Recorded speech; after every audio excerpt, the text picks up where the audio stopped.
નમસ્કાર દર્શક મિત્રો, આપ જોઈ રહ્યા છો વિક્રમ ન્યૂઝ. હવે જોઈએ અગત્યના સમાચાર.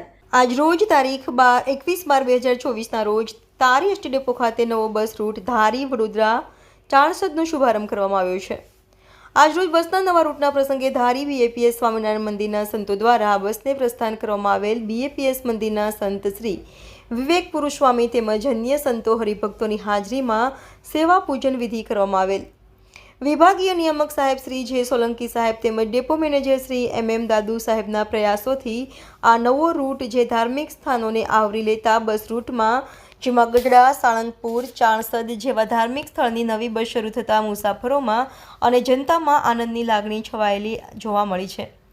આ કાર્યક્રમને સફળ બનાવવા અનિલભાઈ રૂપારેલિયા, તરુણભાઈ સોલંકી, મનુભાઈ વાળા, પ્રકાશસિંહ પરમાર, અમરુભાઈ માંઝરિયા, દિનેશભાઈ મહેતા તેમજ પ્રવીણભાઈ બાબરિયા, શબીરભાઈ, રાજુભાઈ ચૌહાણ, રાજેશભાઈ ભુવા, મનસુખભાઈ દ્વારા ખૂબ જ સફળ આયોજન કરવામાં આવેલ.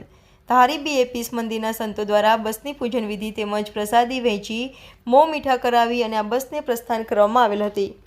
રિપોર્ટર સંજય વાળા, વિક્રમ ન્યૂઝ, ધારી. એમના આ પ્રાગટ્ય સ્થાન એવા મહાતીર્થ સમાન ધારી અને ચાણસદ મુકામે આ બસનો પ્રારંભ થઈ રહ્યો છે. ત્યારે આજે અહીંયા આગળ ધારી મંદિરના સંતો ઉપરાંત હરિભક્તો દ્વારા ઉપરાંત આપણા ધારી એસટી ડિવિઝનના કાર્યકરો દ્વારા આજે નૂતન બસનો પ્રારંભ થઈ રહ્યો છે.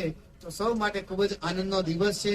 આપણે પ્રાર્થના કરીએ છીએ, આપણે શુભેચ્છા પાઠવીએ છીએ બીએપીએસ ધારી મંદિર દ્વારા સંતો ભક્તો વતી કે જે આ બસની અંદર બિરાજમાન થઈ અને ગઢડા, સારંગપુર, ચાણસદની યાત્રા કરશે, બધા ખૂબ સુખી થાય અને અહીંયા બસના ચાલકો પણ એમને પણ મહારાજ ખૂબ સુખી કરે, બધા તને મને ધને કરીને ખૂબ સુખી થાય અને આવીને આવી રીતે આપણી આ ગુજરાત એસટી નિગમ દ્વારા આવું ને આવું વિશેષ ને વિશેષ કાર્ય થતું રહે.